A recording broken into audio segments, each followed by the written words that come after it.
c'est moi la patronne, c'est moi qui dis oui, qui dis non. Ils ne sont pas en grève, c'est illégal. Mais non, c'est eux qui ont décidé qu'ils étaient en grève. Ils peuvent être en grève qu'à travers mon syndicat. Les premiers groupes, ils ont des papiers, ils travaillent, mais elle a levé 30% des salaires. Les deuxièmes groupes, ils n'ont pas de papiers. Elle a levé les 50% des salaires. Du coup, vers 13h, le sien m'a mordu. Vers 18h, je sortais à l'hôpital. Franchement, je suis une blanche. On est bien d'accord? Avec tous ces noirs, vous croyez qu'on n'a pas peur?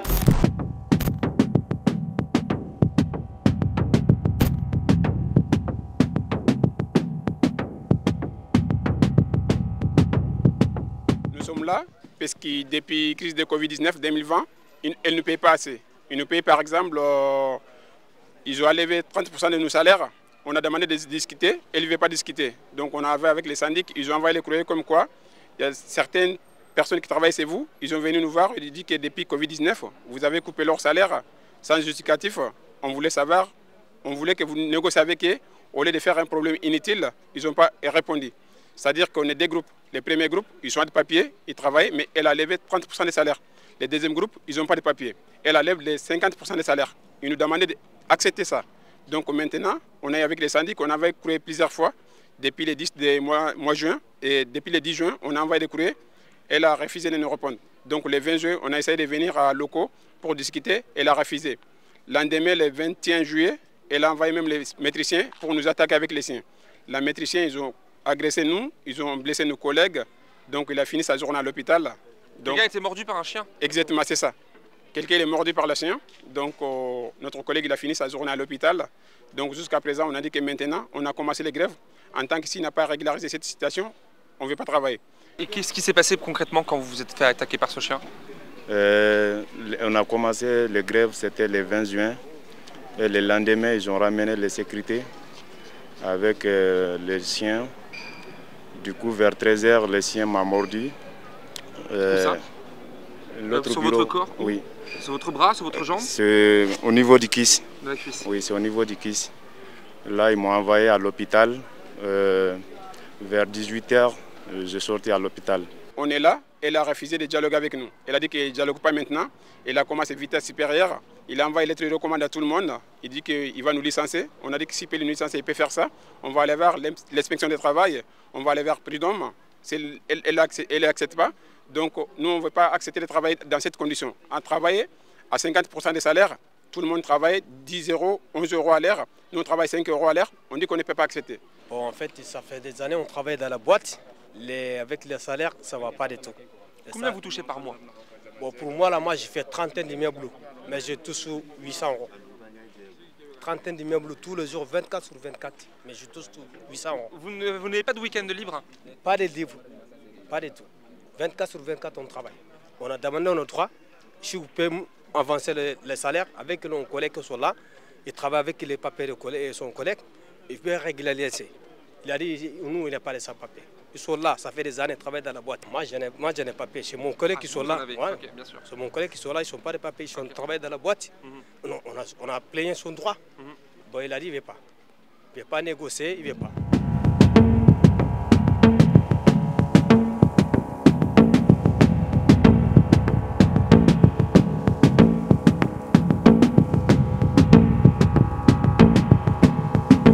Nos tâches de journée, c'est-à-dire qu'aller à 5h du matin jusqu'à midi, sortir, rentrer des poubelles. Après-midi aussi, il faut aller de 16h à 22h. Tous les jours, tu dois faire ça pour gagner au moins 800 ou 700 euros par mois. Donc on a dit qu'il y en a certains parmi nous qui travaillent 7 sur 7. 7 jours sur 7? 7 jours sur 7. Même les dimanches, ils nous demandaient d'aller sortir la poubelle. Si tu as refusé, elle va te virer parce qu'ils savent que tu n'as pas de papier. Avant, même en 2004, 2005, moi-même, je n'avais pas de papier. J'avais travaillé avec une fausse carte. Dès que le policier m'a arrêté, donc au lendemain, quand il m'a laissé après la garde à vue, donc elle m'a donné 200 euros pour aller acheter notre fausse carte à Berbès. Elle m'a donné ça en espèces. Et vous donnez 200 euros pour acheter une fausse carte? Une autre fausse carte. Là, c'est une fausse carte que j'avais, il faut changer juste tout. Votre adresse était tel foyer de Paris, mettez un autre foyer, c'est tout. Vous venez chercher votre fiche de paie à la bureau, donc je n'ai pas besoin d'envoyer les courriers comme quoi, donc vous avez bonne adresse. Donc j'avais continué à travailler ça aussi pendant 2005, 2006, 2007 encore. Le policier m'a arrêté, il m'a dit que je ne peux pas travailler avec tel nom encore. Donc il m'avait donné 200 euros encore, aller acheter notre fausse carte, mettre notre date de naissance. J'ai fait ça aussi. Donc j'avais travaillé jusqu'à 2009. 2009, j'ai eu mon papier, donc j'ai continué à travailler avec mon nom. Mais depuis 2009, j'ai en train de travailler avec mon nom. Donc elle est en train de me harceler parce que mon cousin qui sont là, il n'a pas de papier. Donc il faut travailler à 30%, je vais enlever 30% de votre salaire. Si vous n'acceptez pas, donc je vais virer votre cousin. Alors les collègues sont venus nous voir en nous disant, il y a un mois et demi, en nous disant on est sans papier et on voudrait rentrer en voie de régularisation. On a donc écrit à la direction de la société en leur proposant un protocole d'accord sur vous faites les démarches en remettant les CERFA et tous les documents que demande la préfecture aux entreprises, et nous on accompagne, on remplit les dossiers, on accompagne les collègues dans leur demande de rendez-vous, et on les accompagne à la préfecture quand ils ont leur rendez-vous. Voilà ce qu'on pouvait proposer à la direction. Celle-ci nous a répondu, je n'ai pas de travailleurs sans papier chez moi. Alors, donc après, pour vous ils mentent, ou alors au contraire non, ils sont trompés? Comment ça se passe? On m'a expliqué qu'il y avait aussi des gens qui bossaient avec plusieurs prénoms, expliquez-nous. il y en a qui ont travaillé sous 3 identités différentes sur le même site. Donc l'entreprise est parfaitement au courant. Et c'est d'ailleurs pour ça qu'elle fait des contrats 7 jours sur 7. Et les contrats à durée à temps partiel sont de toute façon illicites parce qu'il n'y a pas les clauses obligatoires pour un contrat à temps partiel. La société est au courant.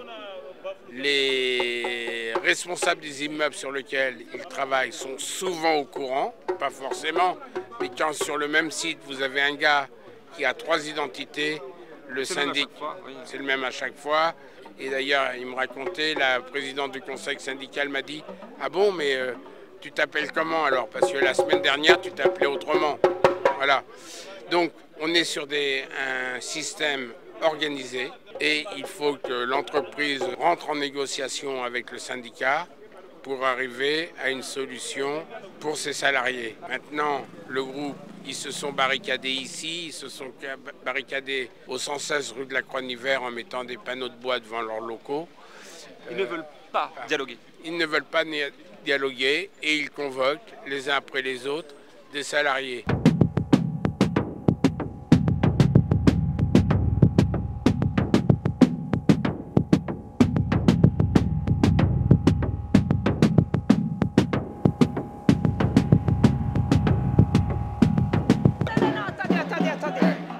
La police secours. Oui, bah appelez la police. Alors, non, juste, moi je suis journaliste. J'ai interviewé les personnes qui font grève et j'aurais voulu avoir votre version. Alors, ma version, c'est qu'il y a beaucoup de gens qui ont donné leur papier pour travailler chez moi. Et le problème est suivant, donc je suis partie au commissariat 10 fois. Il y a 10 plaintes, donc sur chaque salarié. Déposez autant de plaintes que vous voulez, Madame Herbeau. Vous êtes parfaitement au courant, vos contrats, vous faites travailler des gens 7 jours sur 7. Bah, bien sûr, mais bien sûr. Et bien sûr, c'est pour Et à cela, vous répondez quoi? Parce qu'effectivement, les salariés et les personnes sans papier ou avec papier... Lui, je vais vous dire une chose, je le connais depuis 20 ans, 25 ans. On s'est chamaillés ensemble. Et je vais vous dire une chose, il va chercher les noirs dans les foyers. Et le problème suivant, il les montre contre toutes les entreprises. Vous avez fait... si. Vous êtes complètement cinglé. Ouais, non, j'ai des preuves. Dans votre entreprise, il n'y a pas de travailleurs sans papier? Il n'y a pas de travailleurs sans papier. La seule chose, c'est que j'ai appris que là, j'ai des salariés qui sont venus et qui n'étaient pas eux et qui, en fait, ont travaillé avec des papiers de chez eux. Et les salariés qui disent avoir reçu du chantage, de se faire licencier alors qu'ils ont des papiers, je vais au bout, et parce que vous souhaiteriez baisser les salaires de 5 ans, de 30%. Non, attendez, je veux les augmenter. Qu'est-ce que vous me racontez? Alors, non mais c'est n'importe quoi, puisqu'on est obligé de les augmenter, puisque d'ailleurs, il y a un truc syndical, et c'est vrai qu'ils étaient pas trop bien payés, donc par conséquent, on avait l'intention... Les syndicats sont achetés. Ouais, bien sûr, ils sont achetés. Le délégué syndical, ça a été nommé. Il n'y a aucun d'entre nous, les salariés, qui a fait vote, même un seul jour. Ça a été nommé par votre fille, Elsa Herbeau. Donc ça a été nommé par votre fille. Toutes les délégués qui sont là, on n'a jamais voté. Mais en tant que, si vous voulez nous représenter par quelqu'un, vous devez nous appeler à une élection quand même. C'est vous qui nommez les personnes. Il n'y a pas d'élection. Il n'y a pas d'élection. Non, si, il y a des élections. Il n'y a jamais eu d'élection. Mais M. Touré, il est là depuis 25 ans. Moi, je suis là depuis 20 ans. On n'a jamais voté. Ben, si vous n'avez pas voté, si vous n'avez pas, c'est pas de la faute. Si on n'a pas été convoqué par courrier ou par appel téléphonique, on n'a jamais été convoqué par courrier ou par appel téléphonique, venez voter, vous choisissez un délégué par nous. Il n'y a pas eu de signature de PAP, il n'y a rien. Mais qu'est-ce que vous me racontez? Vous n'êtes pas dans l'entreprise, vous n'êtes rien du tout. Simplement, vous prenez les cotisations de ces gars-là et vous profitez de leur système. Qu'est-ce que vous proposez aux salariés aujourd'hui et aux travailleurs qui demandent à être régularisés? Non, je ne peux pas régulariser parce qu'ils m'ont trompé. Ils ont utilisé des papiers de quelqu'un pour travailler et je ne peux pas. De ma vie, je ne pourrais jamais faire ça. Madame, mais on dit que vous êtes au courant. Vous respectez beaucoup. Et alors? Avec tous les respects qu'on vous doit. Vous savez, M. Touré Banta, il a travaillé avec une non colis. Vous avez envoyé son numéro à certains clients avec un numéro et même numéro encore. Les clients même, il a dit, M. Touré, attention, vous êtes là avec tel nom. La dernière fois, cette année avec un nouveau nom. Troisième mois avec un nouveau nom, quatrième mois avec un nouveau nom, toujours c'est le même numéro, c'est demander les soutiens mais envoyer le numéro des employeurs, chaque fois il m'envoie le même numéro. Est-ce que chaque année vous allez au tribunal pour changer votre nom? Il a dit que non, j'ai pas de papier, il a dit votre papier. Il faut reparler français parce que là je comprends pas. Non mais sincèrement. Je suis désolé, j'ai en train de débrouiller. Là, il vous explique clairement que vous êtes au courant des personnes qui utilisent d'autres noms, que vous l'utilisez pour faire travailler les personnes déjà au chômage. J'étais surprise, justement je reçois en ce moment les salariés et je m'aperçois que non. Non, je ne suis pas au courant. Je mets ça sur la tête de mes enfants. Je ne suis pas au courant. On a la preuve. Je ne suis pas au courant. On a la preuve. Non, mais attendez. Je voudrais que ça se résout le problème. Je ne suis pas là pour les virer. Je sais que c'est des braves gens. Voilà, point à la ligne. La seule chose, c'est qu'ils me mettent devant l'évidence où je suis obligée de virer.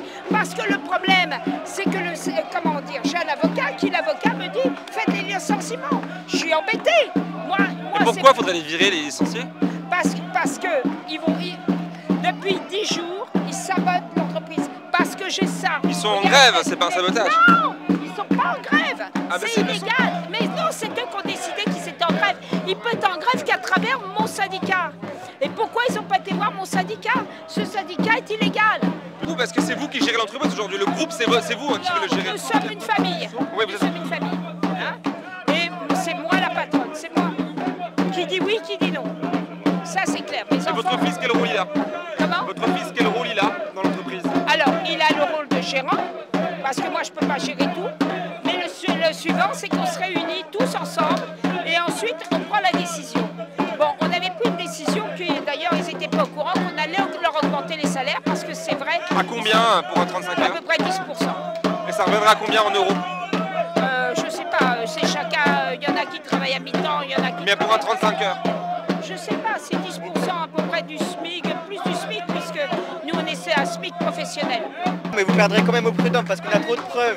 Eh bien on ira au prud'homme, ça c'est pas le problème. Je m'en fous. Je m'en fous. Nous ça fait 2 semaines qu'on essaie de négocier avec vous. On demande juste un rendez-vous. Vous m'avez eu? Non, non, vous m'avez eu? Alors, dites-moi, par contre vous m'avez empêché de rentrer chez moi la dernière fois. Rien fait. Non, on ne vous a pas empêché de rentrer chez vous, c'est vous qui vous êtes enfermé avec des maîtres chiens. Ah oui, cette affaire-là, il y a un salarié qui a été mordu par un chien. Eh, franchement, je suis une blanche. On est bien d'accord? Avec tous ces noirs, vous croyez qu'on n'a pas peur? Vous avez peur de vos salariés? Vous avez peur des personnes noires? Non, pas des noirs. La seule chose, c'est que... vous venez de le dire, madame. Mais même toutes les femmes... Madame, vous venez de dire je suis blanche et avec tous ces noirs, vous croyez pas que j'ai pas peur? Oui, je suis blanche et j'ai peur. Et j'ai peur. Je dis la vérité, j'ai peur. Vous avez peur de quoi, madame? Je suis contente parce que vous êtes là. Donc je suis plus en sécurité. Mais je n'ai pas... Vous avez peur de vos salariés? Pas de mes salariés, mais de ceux qui ne sont pas, mes salariés. Oui, tous ceux qui étaient là la semaine dernière, ils étaient salariés chez vous. Vous plaisantez. Bon, alors attendez, parce que moi j'ai un rendez-vous à 6h30 avec quelqu'un de chez vous. De toute façon, il se passe une chose. C'est qu'à l'heure d'aujourd'hui, vous voulez une négociation. Je veux peut-être y arriver. Mais je ne ferai pas les papiers des mecs qui ont travaillé avec les papiers des autres. Ça, c'est clair. Peut-être, avant de se dire, je ne ferai pas Fontaine, je ne boirai pas de ton eau, peut-être qu'on peut se mettre dans un café. Non, on rentre dans mon bureau. Ou dans votre bureau. Voilà. Mais pas à plusieurs. Parce que moi, j'ai peur. Moi, je le dis franchement, j'ai peur. Non, mais moi et une personne de chez vous. D'accord. On est d'accord? D'accord. Donc là, vous allez parler avec un syndicat qui n'est pas le vôtre. Hein. Vous êtes d'accord pour cela? Madame Herbeau, non, mais je suis pas contre. Mais on J'ai a jamais déjà... Bah, tout à l'heure, vous disiez que c'était pas légal. Non, c'est pas légal. C'est pas légal, cette grève n'est pas légale. Mais la grève est légale. Non, elle n'est pas légale. Mais elle la n'est pas grève est légale. Non.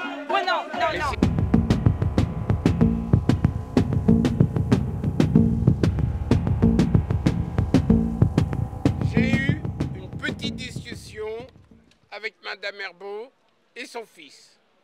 Elle accepte que nous nous retrouvions dans 1 heure avec un collègue, un de vos délégués, et moi, pour discuter, pour voir si on peut trouver une solution. Vous dites que ça fait plus de 10 jours que vous essayez de négocier pour les rencontrer, et là, ça fonctionne, pourquoi? Ça fonctionne, c'est parce qu'elle a vu qu'il y a des médias qui sont venus aujourd'hui. C'est parce que nous allons remercier tous les camarades et les médias qui sont venus nous soutenir aujourd'hui. C'est parce qu'elle a peur que ça va médiatiser. Si ça médiatise, ça ne l'arrange pas. Juste avant, Madame Herbault disait qu'elle était blanche et qu'elle avait peur des personnes noires qui étaient ici. Quelle est votre réaction? Franchement, c'est une réaction raciste. C'est des racistes. On ne peut pas dire ça. Des salariés qui travaillent avec vous plus de 10 ans, tu l'as dit, tu perds avec. Tu voles les salariés qui 10 ans. Pendant 10 ans, tu voles, tu exploites les gens. 25 ans, moi j'ai 25 ans. Elle a redit qu'elle avait peur de vous. Ben maintenant qu'il est peur. Ce mot qu'il avait, c'est un mot qui est un mauvais mot. C'est une mot raciste. On ne peut pas dire à l'être humain que tu es noir, tu es blanc, c'est une mot raciste. C'est interdit. Nous, on n'accepte pas qu'elle nous dise on est noir, on a agressé personne. C'est EM qui a agressé nous. Parce qu'on a un collègue à Sancerre Cournever, local premier, et un CE qui a mordu une personne, elle a rien dit. Tu vois? Voilà, nous pensons que cette mot, donc, il y a 1 an ou 2 ans, donc, cette mot, on entend tous les jours dans les rues. En tant que noir, tous les camarades, donc, ils entendent ça dans les rues. Alors qu'on est là depuis 20-25 ans, l'époque, ce n'était pas comme ça. Mais depuis montée de l'extrême droite, donc, chaque fois, on côtoie les gens qui nous disent ça chaque fois. Même nos patrons viennent de nous dire aujourd'hui, ça nous choque un peu, mais quand même, la vie, ça continue. Sinon, c'est un mot raciste, mais je pense que ça, c'est une autre preuve que les gens qui voulaient mettre les barrages à Front National, il faut qu'ils fassent ça. S'ils n'ont pas fait ça, je pense que du jour au lendemain, il peut y avoir un guerre civile. Parce que tous les jours, on entend ça, les gens qui sont en train de dire que vous êtes noir, vous n'avez pas c'est vous êtes noir, donc on est peur à vous. Donc, vous avez peur, vous? Nous, on est peur. On est peur. Actuellement, donc, on reçoit beaucoup d'insultes, beaucoup de menaces dans les sentiers, dans les transports, donc on est peur, on est inquiet. On sait que tous les Français ne sont pas racistes, tous les Blancs ne sont pas racistes. Mais il y a quelques personnes qui sont racistes, donc on fait avec. Sinon, les messieurs, les témoins. Donc la semaine passée, ils viennent nous soutenir ici, grâce à moi raciste, que les gens viennent nous dire comme ça. Les messieurs, ils ont passé son temps inert avec nous, nous encourager, dire qu'il ne faut pas perdre, donc il ne faut pas perdre. Donc c'est un pays de loi, c'est un pays de droit, ne baisse pas les bras. Bonjour Monsieur Herbault, du coup je vous redis bonjour. Ouais, alors votre sentiment là, comment ça s'est passé? Le sentiment, on va régler le problème et puis on va trouver une solution qui convient à tout le monde. Et c'est vrai que ça fait des années qu'ils travaillent avec nous, donc on va trouver une solution. Après, il y a eu une rupture de dialogue effectivement avec les salariés. Il y a une personne qui était clé dans la société qui était là, qui discutait avec. Et puis bon, il y a une rupture de dialogue et du coup... Qu'est-ce qui vous a convaincu aujourd'hui d'ouvrir le dialogue? Je suis venue il y a la semaine dernière. Seulement, ils se sont mis en face de moi et agressifs. Et total de l'opération, j'ai eu peur. Et j'ai été portée plainte, bien évidemment, puisque je ne pouvais pas rentrer chez moi. Au lieu de me dire, Madame Herbault... Il nie cela, hein, vous êtes au courant? Ah, mais moi, je vous le dis. Hein, j'ai pas besoin de trucs où ils n'ont pas fait attention, c'est possible. Mais moi, j'ai eu peur. Surtout qu'attendez, ça fait longtemps qu'il me connaît, lui, mais il y en a beaucoup qui ne me connaissent pas. Moi, je viens sans qu'ils me connaissent. Vous voyez ce que je veux dire? Parce que je passe, je truc. Bon, ceci dit, on reprend tout leur planning. On va vérifier, on va regarder les uns après les autres. Ils n'ont pas assez de boulot. Il y en a certains qui n'ont pas assez de travail, donc on va essayer de leur mettre en temps complet. Hein. Et puis on va essayer d'arranger. Mais là, ce qu'ils nous dit, alors je viens encore de discuter avec eux, c'est que beaucoup des personnes qui travaillent pour vous sans papier ont travaillé comme une personne pendant 5 ans. C'est ce qu'ils disent, pendant 5 ans sans pause, et que vous leur donneriez de l'argent liquide pour qu'ils achètent des cartes et changer de nom. Vous répondez quoi à ça? Ça, c'est pas possible, c'est moi qui sors l'argent et moi je suis à Saint-Raphaël. Ça va être difficile. Non, ben non, sérieusement. Attendez, je paye 50%. On n'a pas intérêt à faire ça, on est contrôlé quand même par tous les services de l'État. Hein. Et voilà, vous n'auriez pas dû être agressif, vous auriez dû revenir vers moi et me parler. Vous voyez ce que je veux dire? Là, je suis venue vers vous, mais je vous ai affronté. Le dialogue était mais ceci dit, je savais qu'il y avait pas mal de gens. Non, le dialogue était quand même assez virulent. Là aujourd'hui, bon, oui, on est là, il y a les caméras, sauf quand même. De toute façon, monsieur Deschamps, je vais négocier avec lui. Moi, je peux comprendre que s'il n'y a pas eu de dialogue pendant 6 mois, 1 an, qu'il y a une espèce de retentissement de ça. Voilà. On a su. Vous avez une augmentation de paye au moins de 10%. Au moins. Parce qu'on avait vu, on avait tous négocié, on en avait tous parlé et on avait trouvé que vous aviez une paye quand même relativement basse. Ok ? D'accord, merci.